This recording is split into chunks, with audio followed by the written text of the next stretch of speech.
తదేక్షగా చూడగానే సుమారు ఒక 50 ఏళ్ళు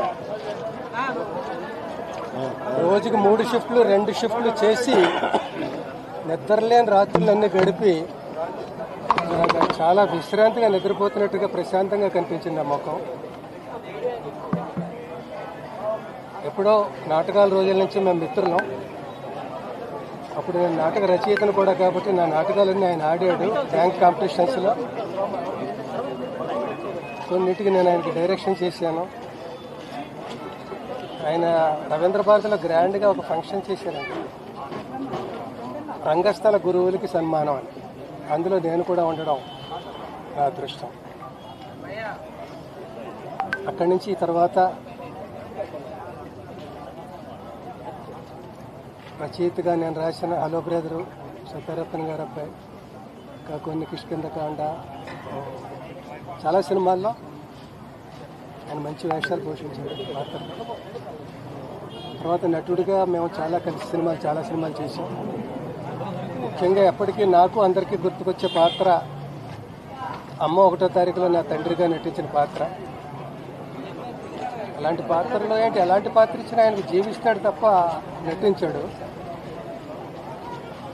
ఎన్ని పాత్రలు 800, 900, 1000 వేషాలు వేస్తే అన్నీ దేనికది విశిష్టంగా విలక్షణంగా ఉంటాయి. విలక్షణ నటుడైన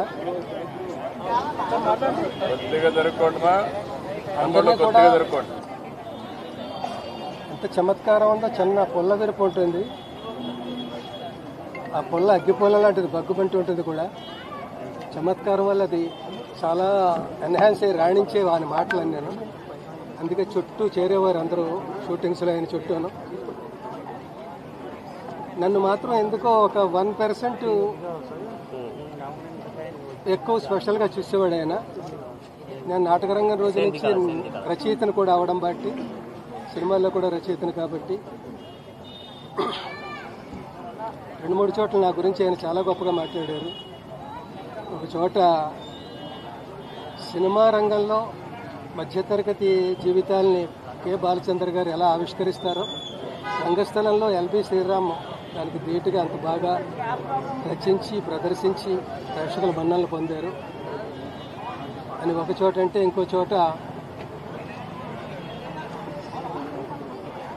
మీరు సరస్వతి పుత్రులు, మంచి గురువుల దగ్గర శిక్షణ పొందారు, మంచి సినిమాలకి రచనలు, మంచి నాటకాలకి సినిమాలకి రచన చేశారు.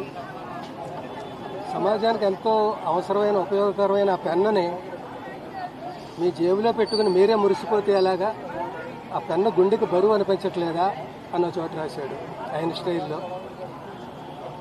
దానికి నేను ఏం చెప్పాలో తెలియక, పెన్ను తీయాలనే నాకు ఉందండి, కానీ తీస్తే జేబుతో పాటు పెన్ను కూడా తేలికైపోతుందేమో అని భయంగా అలా ఉంచేశాను. బరువుగానే ఉంది అని నేను అనేవాడిని. ఇలా చాలా అనుభవాలు.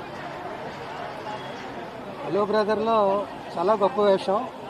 ఆయన స్పెల్లింగ్ మిస్టేక్స్ అన్నీ మల్లికార్జునరావు కరెక్ట్ చేస్తుండేవాడు. కమాన్ మార్చ్ అంటే ఇది మార్చి కాదు ఏప్రిల్ అని, అలాగో అవి స్పెల్లింగ్ మిస్టేక్స్ ఎప్పుడు మానేస్తావరు అని అనేవాడు.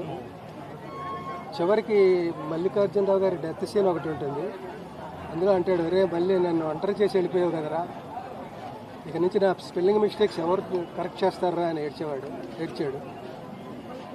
అలాగే ఇప్పుడు మాలాంటి కమెడియన్లు, క్యారెక్టర్ ఆర్టిస్టులు మేమందరూ చాలామంది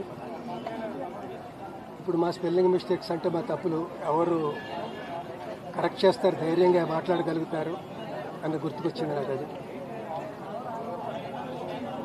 అంటే ఇలాంటి పెద్ద వాళ్ళే ఉంటే, మేము పెద్దవాళ్ళం అయినా కూడా మనకంటే పెద్దవాళ్ళు ఉన్నారని ధైర్యంగా ఉంటుంది.